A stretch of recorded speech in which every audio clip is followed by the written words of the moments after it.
Mesdames, Messieurs, peuple congolais,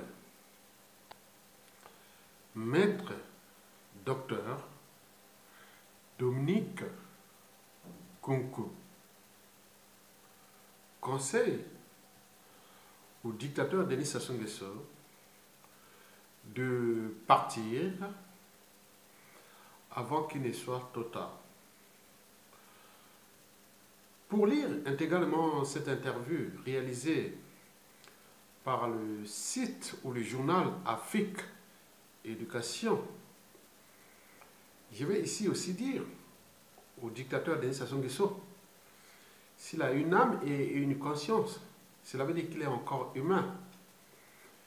Dans la vie, il faut toujours avoir quelqu'un qui te conseille aussi, très bien, qui te critique, qui te conseille de dire que quand on a fait des erreurs, voilà ce qu'il ne faut pas faire, ce qu'il faut, et quitter les navires avant qu'il soit trop tard. Je vous informe, monsieur le dictateur, les gens cherchent toutes les solutions. Comment vous neutraliser? La solution est maintenant là. Il n'y a plus de problème. Les gens cherchent les solutions pour vous neutraliser. Le problème, c'est que si on vous neutralise par des moyens un peu inhabituels, en termes politiques, mais c'est les conséquences avec ce que vous avez fait à tous ces Congolais, tous ces Africains, tous ces humains et autres, qui vont avoir des conséquences peut-être sur votre propre descendance, votre clan et autres, puisque ce que vous avez fait, vous n'avez eu que le mandat de faire ça, parce que vous avez utilisé les moyens de l'État. Mais c'est ça, tout cet esprit. Mais si vous avez fait déjà cette lecture, on dit que mon clan, ma famille, mes enfants, travaillent que pour moi, vous n'aviez existé qu'avec moi. Le reste, on peut vous détruire, venant travailler pour moi. Mais bien sûr qu'ils ne sont pas capables de prendre les responsabilités. D'où l'intérêt d'alerter leur conscience ou de veiller leur conscience que les conséquences seront graves dans l'espace électoral parce que ce monsieur, Sassou Nguesso, n'a pas le monopole comme tout être humain ou quand on rentre dans des situations de violence. Donc on comprend que la situation pourra être difficile pour le clan de Sassou et de Nguesso s'ils ne prennent pas les responsabilités historiques et maintenant, et réelles d'ailleurs. Parce que ce pays a existé avant Sassou Nguesso, il existera toujours après lui. Bien sûr qu'il s'est accaparé de tous ces moyens de l'État, colossaux, le renseignement intérieur extérieur, les moyens de la justice, de la police, et des armées. Bien sûr qu'il a incorporé cette armée, est devenue une armée des mercenaires claniques. Et bien sûr qu'il y a les moyens des comptes publics et de l'État. Bien sûr qu'il y a la diplomatie, les moyens de lobbying. On peut faire. Dès que vous êtes président, vous serez mort. Vous voyez les conséquences après. Vous imaginez la haine qui est ancrée dans l'esprit des uns et des autres. Vous ne cherchez pas les circonstances atténuantes pour votre descendance. Surtout dans l'espace et le temps. C'est-à-dire, au premier jour de votre chute, ou de, je ne sais pas, ce qui va arriver, jusqu'au moins tonton. Ça sera dur, parce que l'entente est déjà là. Donc il s'agit pour moi de lire cette interview d'un site qui s'appelle Afrique Éducation, un site que j'ai toujours partagé, c'est des membres de mes réseaux Facebook et Twitter. Bon, bien sûr, c'est des gens, j'ai publié plusieurs articles sur ce site. Je pense qu'il est dans l'esprit même du combat, de la dignité, de la liberté et surtout de la justice à l'échelle francophone. Mesdames, Messieurs, peuple congolais, donc je vais ici lire les conseils de maître docteur, donc il est d'abord avocat, puis docteur en droit, Dominique Kunku. C'est comme maître docteur et Sylvain Senda. Et c'est tous des esprits d'intelligence que, déjà, pour Kunku, je n'ai jamais rencontré, mais en ce qui concerne maître Sylvain Senda, bon, c'est une histoire des Reims, ensemble, voilà. Lui, il était à la fac des droits, à Croix-Rouge, et moi, la fac des sciences, de l'autre bout de la vie. Voilà, bref. Mesdames, Messieurs, donc je vais vous lire cette interview. Et à chacun dans son âme et conscience et d'interview. Mais au final, à la fin, bon, je pourrais mettre un peu une vidéo d'un Tchadien qui parle de la situation tchadienne qui est similaire parce qu'il y a une autre qu'on parle de la situation du Togo. La situation du Togo est comparable à celle du Congo. Un pouvoir nordiste minoritaire au nord du Togo qui fait sa loi contre les sudistes et qui utilise, voilà. Donc c'est ça. Exactement. C'est comme une intelligence qui fonctionne dans toute l'Afrique francophone. Et nous, on ne voit que dalle. On ne comprend pas que, puisque tous ces systèmes, il y a des intelligences, il y a des stratégies qui travaillent pour ça, pour cette économie. Le but est de maintenir le rang mondial de la France, tout simplement. Bon, alors, l'Allemagne n'a plus ses colonies, et plein de pays n'ont plus de colonies. Mais pourquoi la France maintient tel son rang en détruisant l'humain à l'échelle africaine? Et c'est ça le problème. Au XXIe siècle, dans la pleine conscience et autres. Donc, est-ce qu'il y a encore des cerveaux politiques économiques dans cette France-Afrique ou dans la France? Voilà pourquoi ça charme à détruire, déclasser tout un écosystème qui se dit c'est un peu carré. Mais bien sûr, nous ne sommes pas au Moyen-Âge, nous ne sommes plus au Moyen-Âge. France-Afrique du XXe siècle, mais nous sommes dans la culture globale. Et c'est que d'ailleurs, le Tchadien va parler à la suite de cette lecture, de cette interview de Maître Dominique Nkoukou. Voilà. Donc, ça a été écrit ceci. Donc, Afrique éducation. Je lis. Maître docteur Dominique Nkoukou. Je conseille, il dit, je conseille à Sassou Nguesso de partir avant qu'il soit total. Je pense qu'il a 100% raison.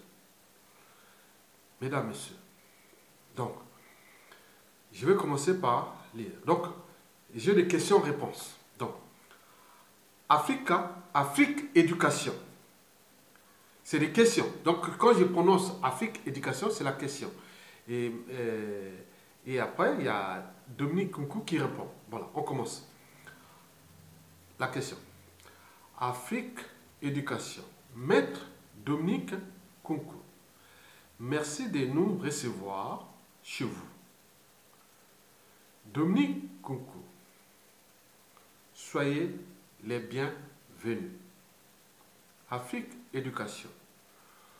Vos ennemis ont tellement fait circuler sur votre compte de la FAC News que nous sommes heureux de vous trouver en forme, rayonnant de santé et bien installé dans votre résidence. Dominique Nkoukou, venez et voyez, disait Jésus-Christ, n'est-ce pas? Afrique éducation. Oui, mais maître, il ne doit pas être facile d'être l'objet de tant et de tant de calomnies. Dominique Nkoukou, c'est le chemin de la Renaissance. Au début de ma vie publique, mon père Daniel Nkoukou Mbwanga, ce sage m'avait averti qu'il n'y a que sur les manguiers stériles que l'on ne jette jamais une pierre. Afrique éducation. Vous avez le mental d'un guerrier. D'un guerrier? Non, du chef d'un vrai État. Un État de droit. Afrique éducation. En parlant d'État, justement, comment trouvez-vous le Congo, votre pays? Le Congo, vous ne le saviez pas, mais le Congo vit dans la décadence. Vraiment, il y a bien moyen d'arrêter cette décadence.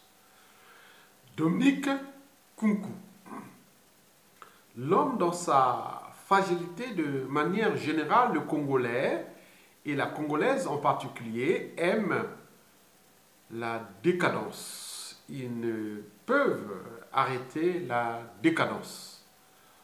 Vous savez pourquoi? Afrique éducation. Non.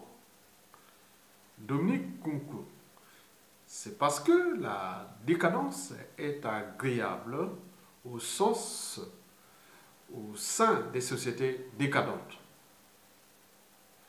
Il y a du sexe en abondance, des alcools de toutes sortes, du vol, du viol, des emprisonnements sans véritable et équitable procès, des guerres sur des personnes innocentes, de l'impunité devant des crimes, le règne des opportunistes.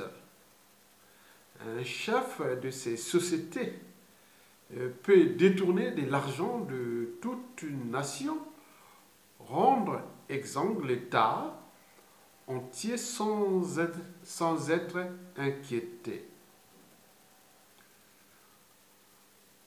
Au contraire, il est adulé à l'intérieur et reçu dans tous les palais à l'étranger. La décadence est provoquée par le diable. Par là, il pollue toute la société dont se nourrit l'homme. Mon grand ami, Émile Zola, le sociologue français, n'écrivait-il pas « L'homme ne vit pas de pain seulement, mais aussi des sociétés ». Quand donc la femme, l'homme, l'enfant se nourrissent d'une société décadente, ils ne pensent plus ni à l'avenir, ni aux générations futures. Le diable conduit le Congolais et la Congolaise dans le pire des enfers en dansant. Afrique, éducation. Il faut pourtant en sortir. Dominique Nkunku, oui. Afrique, éducation. Comment? Comment? Dominique Nkunku, il appartient aux Congolaises et aux Congolais d'agir plus et de parler moins, de s'organiser dans un mouvement commun de lutte contre ce pouvoir qui s'analyse nettement comme une colonisation. J'ai écouté cette fois les immortels de l'immense poète engagé congolais, Franklin Bukaka, né le 10 octobre 1940 et assassiné par le pouvoir en place le 22 décembre 1972, je me suis rendu compte que les combats de libération sont encore à venir.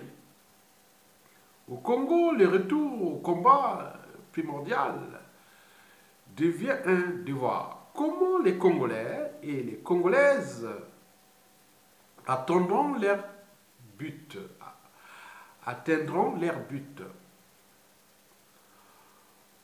En se réveillant de ce lourd et trop lourd sommeil des Congolais et Congolaises, en ouvrant les yeux sur cette mort inévitable vers laquelle la décadence de leur société conduit plutôt ou tôt que tard.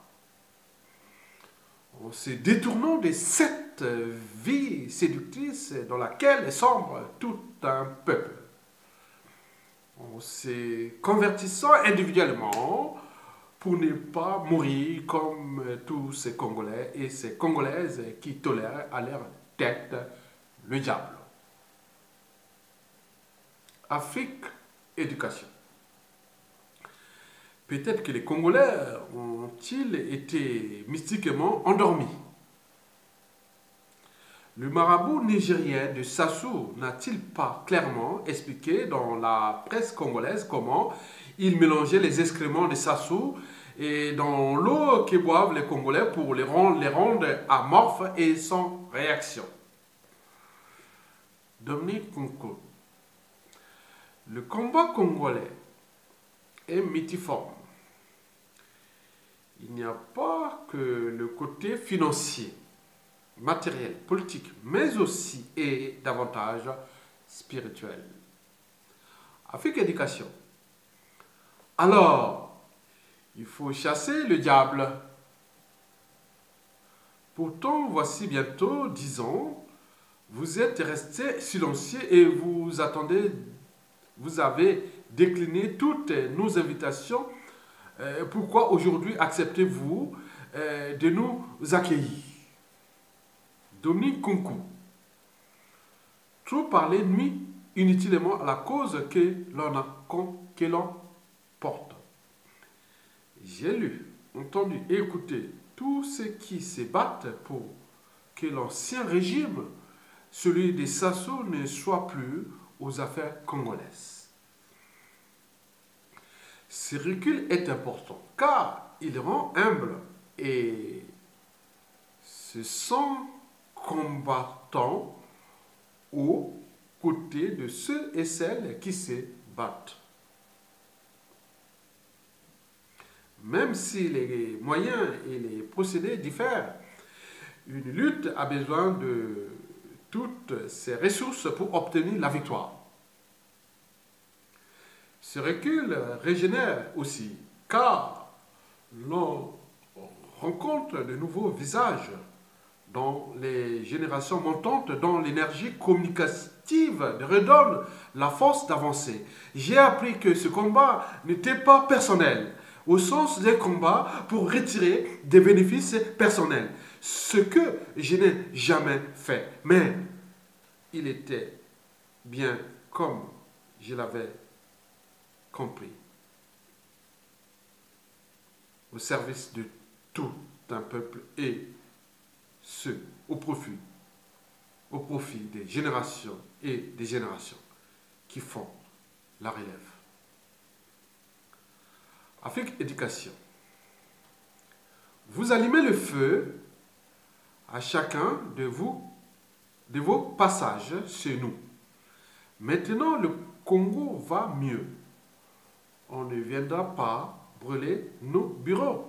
Dominique Kunku. Si le Congo allait bien, on n'enverrait pas des bombes sur mon village, sur Mona, dans le Poul, au sud du Congo. Or, des maisons y ont été brûlées. Le pyromane Sassou Nguesso a obligation de reconstruire ce village et tout le Poul qu'il a détruit et ruiné. Afrique Éducation. Tant que nous y sommes, vous devez avoir une option sur le général Mokoko. Dominique Kunku. L'opinion que j'ai sur cette affaire est double.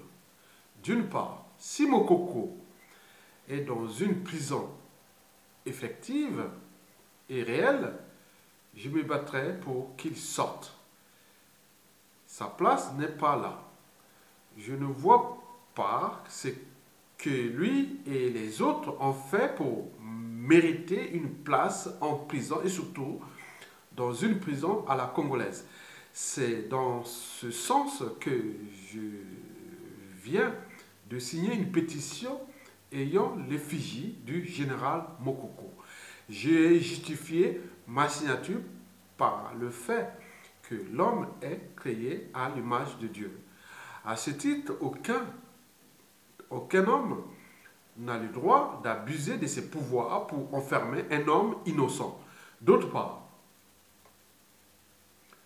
au même titre que je me battrai pour la défense des droits de Mokoko, au même titre, je m'oppose à cette sorte d'automaticité qui voudrait que Sassou Nguesso renversé automatiquement et deviendrait le président du Congo.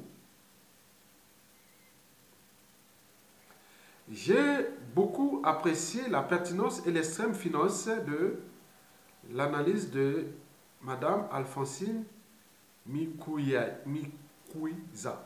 à ce sujet. Elle est écrit ceci par son post du 20 septembre 2017. Je vous signale que je ne suis pas contre Mokoko. Je condamne son arrestation et je participe aux actions pour la libération de tous les prisonniers politiques. Toutefois, je vous apprends une chose importante à retenir. Personne n'a gagné ces élections présidentielles car elles n'étaient pas démocratiques, libres et transparentes. En plus, organisées sur la base d'un acte fondamental, la Constitution de 2015 entachée d'irrégularité qu'a voté suite à un référendum anticonstitutionnel. C'est en fait afficher son arrogance en matière des règles démocratiques que de constater le référendum et la Constitution, et en même temps accepter les résultats de la votation et qui en découle. Il faut mettre en place une constituante qui rétablira la loi fondamentale qui permet la réalisation d'une élection libre et transparente à laquelle Moukoko, en tant que citoyen congolais, pourra se présenter. C'est à l'issue de cette élection, c'est la gagne qui sera proclamé président de la République du Congo. Afrique Éducation. Le Congo s'y remet à un avenir. Dominique Kunku, oui, le Congo a son avenir entre les mains des Congolais et des Congolaises. Mais il sera possible que si nous savons nous pardonner les uns et les autres. Le grand défi qui est devant nous est celui de l'amour. Il nous faut nous aimer les uns les autres. Aussi difficile que ce sera, nous devons considérer que tout ceci est l'ancien régime et qui fait tant de tort aux Congolais sont aussi des Congolais. À ce titre, il est de l'ordre de la maturité de considérer que Sassou est un Congolais. Il appartiendra au peuple congolais de décider s'il faut lui pardonner sous quelques conditions. Oh, mon Dieu! S'il doit être jugé, ce sera par un tribunal congolais. L'autre défi que je perçois est celui du dépassement de la rupture manifeste qui s'est opérée entre les Congolais du Sud et ceux du Nord. Ce gap a été jugé. Non. C'est où? Je suis où là? Athée alors de maturité, s'il doit être tribunal et conditions de Congolais. S'il doit être jugé, ce sera un tribunal congolais. L'autre défi que je perçois est celui du dépassement de la rupture manifeste qui s'est opéré entre les Congolais du Sud et ceux du Nord. Ce gap a été créé il y a bientôt 5 ans. Ce que l'homme a construit pour la défense de ses intérêts, l'homme doit avoir l'intelligence et la volonté de le décrire pour privilégier l'intérêt de tous et l'avenir de nos enfants. Considérons-nous seulement comme nous sommes, c'est-à-dire des Congolais, là où nos chemins sont égarés, nos pas doivent y revenir pour la haine et ne triomphera pas. J'aime que Gandhi ait dit « œil pour œil » et nous finirons aveugles. Alors, les Congolais veulent-ils finir aveugles? Nous sommes trop intelligents pour ne pas réussir à surprendre ceux et celles qui croient en la fin catastrophique du Congo. Afrique Éducation, oui, mais on parle de la création d'une république du Sud et de l'Ouest du Congo, séparée du Nord. Dominique Kunku. Je crois comprendre la source d'une telle solution édictée par la désespérance. J'invite chacun de nous à retrouver une âme de pionnier pour bâtir un Congo fort contre toute désespérance. Nous ne sommes déjà pas nombreux. Pourquoi nous séparer encore? Qui gagnera? En tout cas, pas les Congolais. Je voudrais que les Congolais cessent de faire peur aux Congolais. Le temps de la terreur doit désormais appartenir aux historiens qui nous donneront des leçons à tirer des mécanismes funestes de la manipulation et de la tyrannie. L'homme et la femme politique congolaise ont a enterré dans des grands chantiers de la véritable reconstruction d'une nation congolaise encore jeune et qui a tout l'avenir pour elle. Afrique Éducation. Les investisseurs ont pris l'habitude de ne traiter qu'avec le même homme depuis plus de 50 ans. Se feront-ils avec une autre équipe et d'autres procédures? Dominique Kunku. Vous savez, un pays qui a tout son avenir devant lui n'est pas un pays inquiétant pour ceux et celles qui ont choisi de développer leurs entreprises sur son sol. Il n'y a point de brutalité, il n'y a point de menace. Chaque cas sera analysé. Il est évident que nous éviterons aux investisseurs ce qui les mettra dans une situation délicate au regard de l'éthique de responsabilité qui se développe de plus en plus à l'échelle planétaire. Afrique Éducation. C'est-à-dire, il se pose la question, c'est-à-dire, Dominique Kunku répond. Par son comportement, le Congo a fait des dignes et légitimes investisseurs soucieux de leurs intérêts, des simples délinquants qui sont obligés d'élever des armes pour s'ingérer dans la politique nationale à chaque fois que les Congolais veulent modifier une gouvernance. En les entraînant dans la corruption, les nobles investisseurs devenus purement et simplement délinquants et des corrupteurs internationaux. Même avec ceux là, nous avons pensé à un droit de repentance. Nous sommes prêts à ouvrir une porte pour la négociation avec ces investisseurs moyennant une redevance. Le Congo ne doit plus être le tombeau des affaires, mais au contraire, la vallée d'abondance pour celles et ceux qui aiment notre pays et qui veulent s'installer pour produire des fruits de leurs activités et pour accompagner l'émergence congolaise. Un message pour les femmes et pour la jeunesse. Afrique Éducation. Qui pourra porter ces changements mentaux si la femme ne retrouve pas sa dignité de mère? Dominique Kunku. Nous avons de grandes femmes, de grandes valeurs que j'appelle à s'élever pour construire la nation. Avec elles, nous viserons la parité politique au sein de toutes les institutions.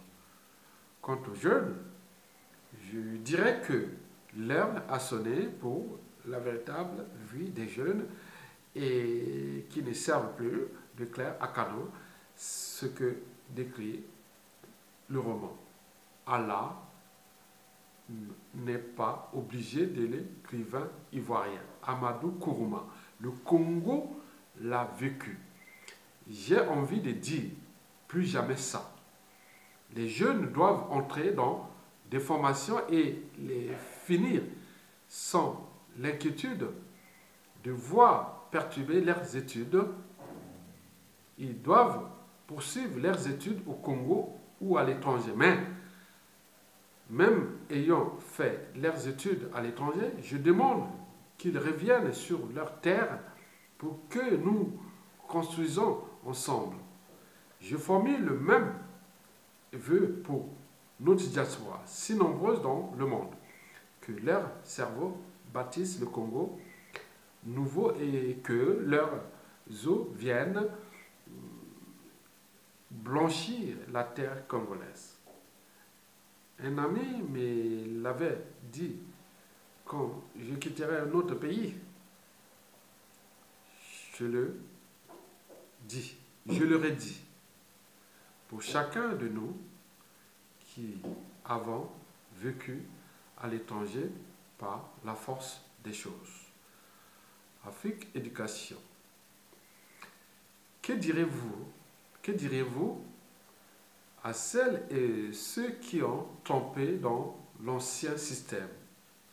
Dominique Concours, que voulez-vous? Ne sont-ils pas des Congolais et des Congolaises? Je crois que le mode opératoire vérité et réconciliation qui a sauvé la société sud-africaine nous sera utile pour que ceux qui ont pris au-delà de ce que le pays leur devait se prononcent à restituer la part de l'indu à notre nation. Le Congo nouveau renaîtra du pardon et de la réconciliation. Afrique Éducation. On parle de Denis Christophe Sassou Nguesso comme étant successeur de Denis Sassou Nguesso à la tête du Congo. Qu'en pensez-vous? Dominique Coco, la place de Denis Christophe Sassou Nguesso, dit Kiki, n'est pas à la tête du Congo pour continuer les malheurs de son père, mais en prison. Afrique Éducation. Venant de vous, un tel jugement aussi dur nous étonne. Pourquoi? Dominique Kunku.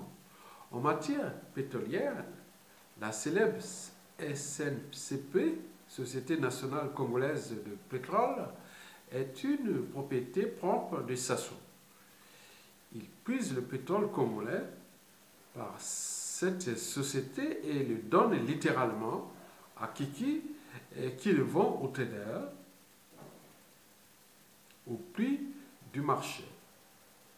Personne ne lui a jamais demandé des comptes sur le delta entre le prix en monnaie de singe où il reçoit ce pétrole et le cours international auquel il le vend. Depuis quand l'a-t-il fait? Combien a-t-il gagné? C'est le grand secret. L'audit que nous avons fait réaliser par des services spéciaux nous permettent de remontées faramineuses. Si au moins il traitait bien les employés à la CNCP et filiale dont il est aussi le gestionnaire, on dirait qu'il y a un peu de traitement qui revient aux Congolais. Mais même là, c'est l'exploitation humaine à outrance avec des droits de cuissage et des blanchiments frauduleux et sans cause qui ne sont jamais, qui ne sont jusqu'à présent pas payés. Qui ne sont juste à présent pas payés. Ce Kiki a volé grossièrement les Congolaises et les Congolais pour ne les laisser se pavaner dans les rues du Congo alors que dans des juridictions occidentales, il est convaincu de blanchiment d'argent. Il appartient aux Congolais de porter plainte avec constitution des parties civiles devant les juges en échange des affaires qui les concernent. Car il faut bien le comprendre, ce qui est analysé comme blanchiment par ces juridictions, par du détournement de fonds destinés aux Congolais pour nous. Je félicite tous ceux qui ont traversé l'obstacle psychologique de la peur et qui se sont constitués partie civile devant le juge du tribunal de grande instance de notaire. Celui ou celle qui a peur d'agir pour les intérêts de notre nation et pour ses propres intérêts n'aime pas parfaitement le Congo et il ne se sème pas lui-même les Sassou passeports, mais le Congo restera. Les Sassou passeront, mais le Congo restera. Qu'est-ce qu'un homme mortel peut bien te faire? Afrique Éducation. Est-il possible que nous entrions dans le grand dossier de la dette congolaise dont se charge le FMI? Dominique Kunku. J'ai confiance dans le FMI. Plus particulièrement, j'ai de la confiance, de la très haute estime pour sa directrice générale, Madame Christine Lagarde.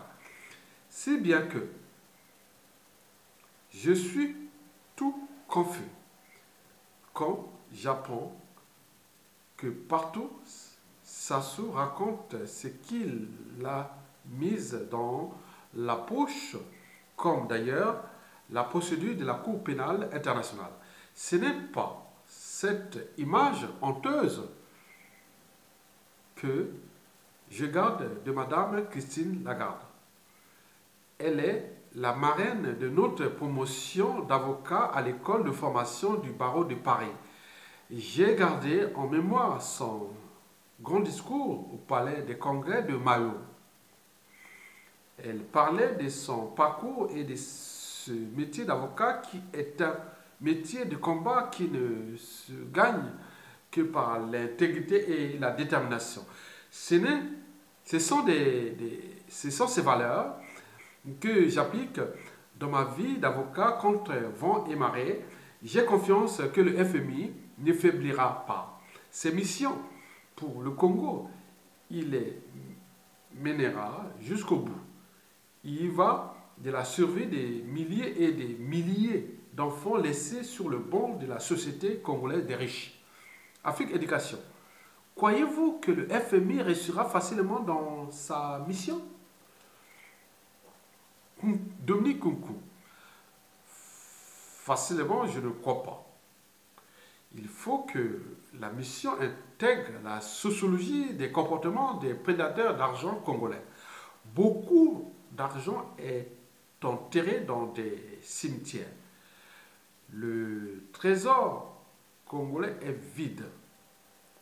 Le trésor public congolais est vide. Mais le Congo regorge des fonds. Preuve, Sassou qui vient de banquer pour payer un mois de salaire des fonctionnaires et au trésor, il n'y a aucune écriture de passé. D'où vient cet argent? Silence radio. Cette ingénierie des fonds publics qui n'est pas orthodoxe dure depuis 40 ans. Il ne faut pas être étonné de la confusion entre les deniers publics, deniers privés et les deniers publics depuis le sommet jusqu'au niveau le plus élémentaire de l'État congolais. Chacun sait où est l'argent du Congo. Pour une fois, je demande que l'ajustement structurel du FMI ne touche pas le pouvoir d'achat des pauvres gens, mais au contraire. Existe des autorités de l'ancien régime de rendre l'argent de partout où il est. La dette congolaise, aussi importante soit-elle, sera résorbée. Pour réussir sa mission au Congo, le FMI doit changer de comportement. Afrique Éducation. Depuis quelques jours, Sassou Nguesso s'est mis à arrêter ses généraux avec qui il travaille depuis des dizaines d'années. Dabira, Nyanga, Moayi, etc. J'en passe.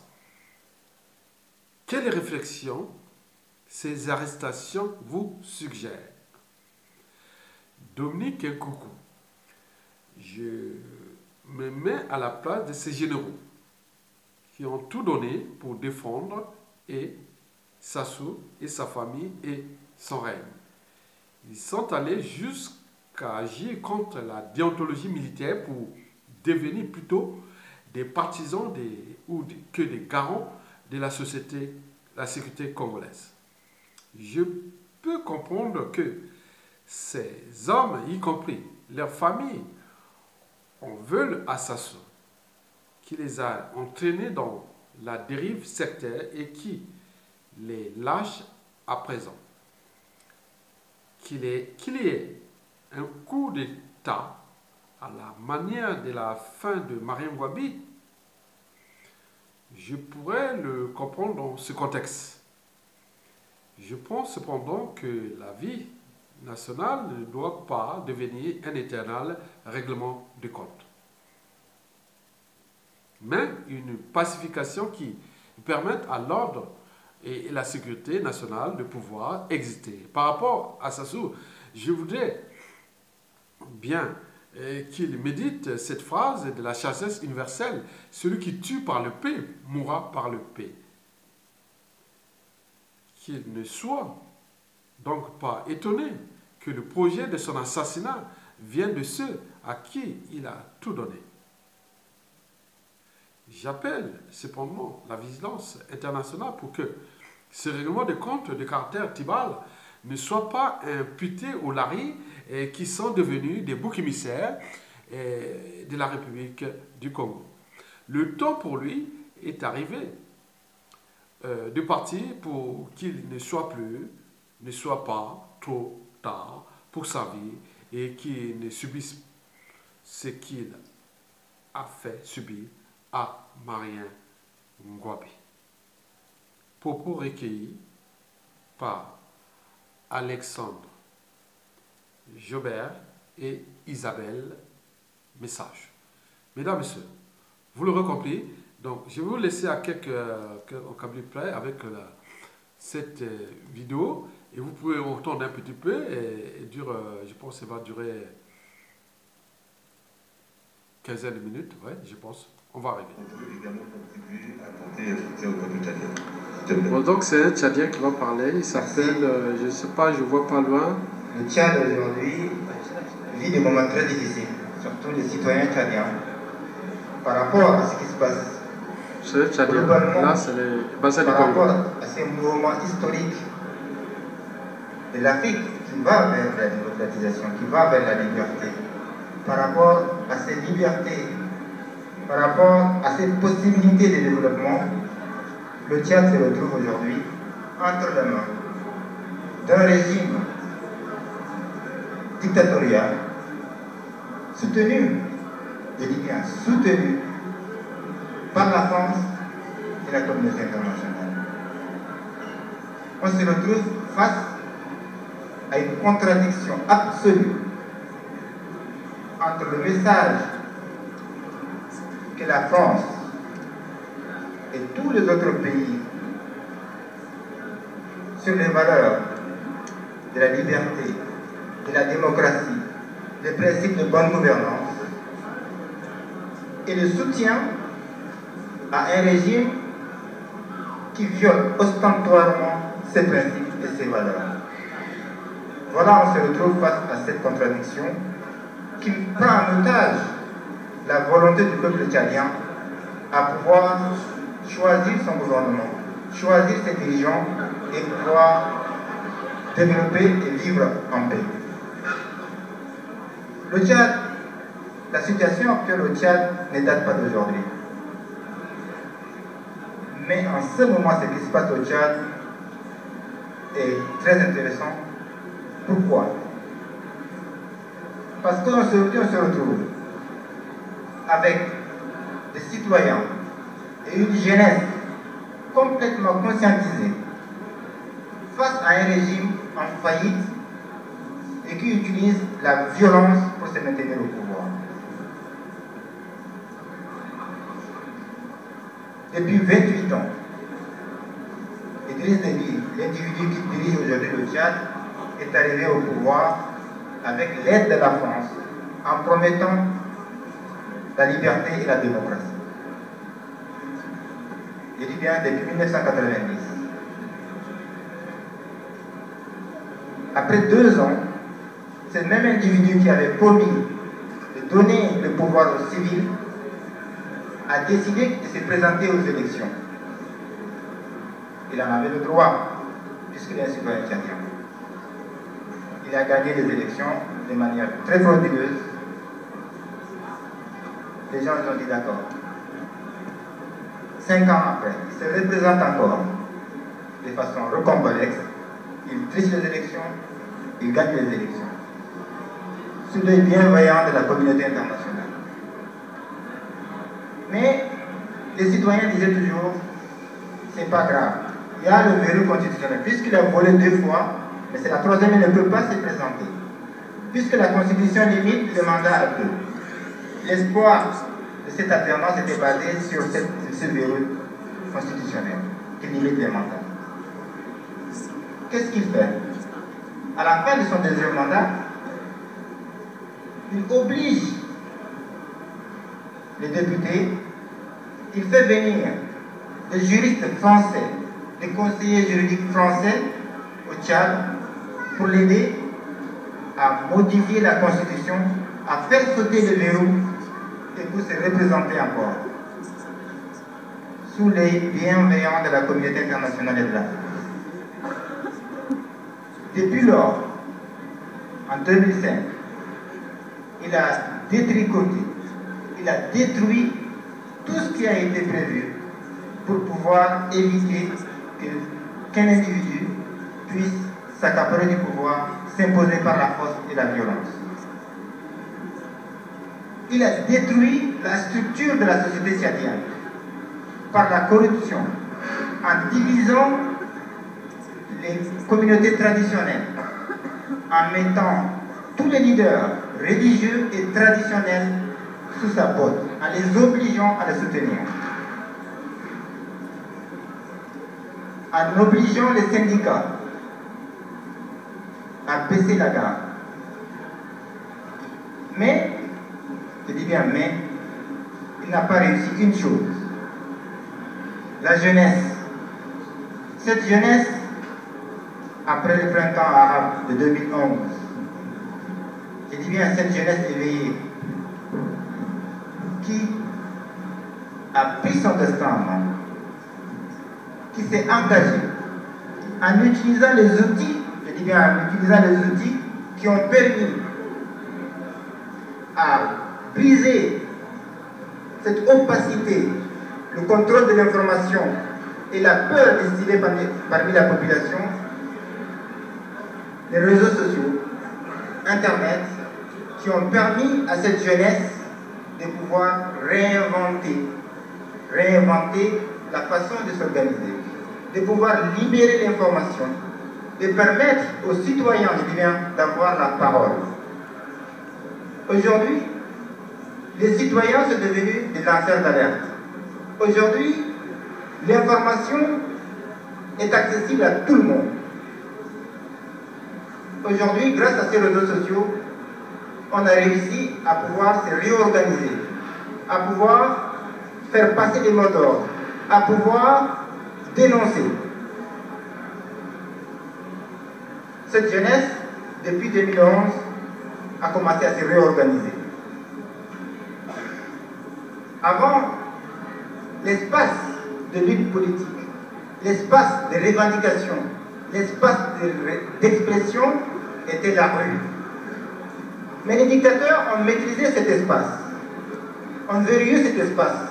Personne ne pouvait sortir dans la rue, il suffisait de sortir et on vous tirait à balles réelles dessus. Mais cet espace de discussion politique s'est déplacé sur les réseaux sociaux, donnant l'opportunité à ce peuple bâillonné de pouvoir avoir un espace dont le gouvernement ne peut pas contrôler, dont le gouvernement n'a pas la main dessus s'il ne coupe pas Internet. Voilà cette jeunesse. Et ce débat politique, ces revendications se sont déplacées dans l'espace virtuel. Mesdames, Messieurs, peuple congolais, vous savez que l'œuf,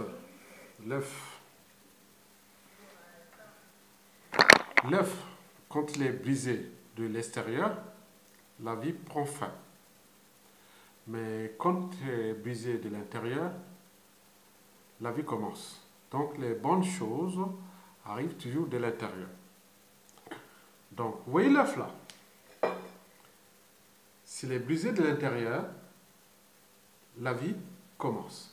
Les bonnes choses arrivent de l'intérieur. Mais s'il est brisé de l'extérieur, abîme profond. Regardez. Et voilà.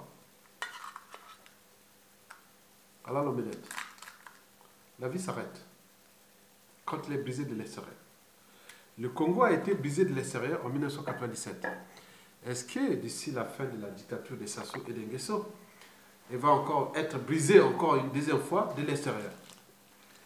Donc, si nous, à l'échelle nationale, on n'est pas capable de briser l'œuf de l'intérieur, donc ça va être brisé encore de l'extérieur.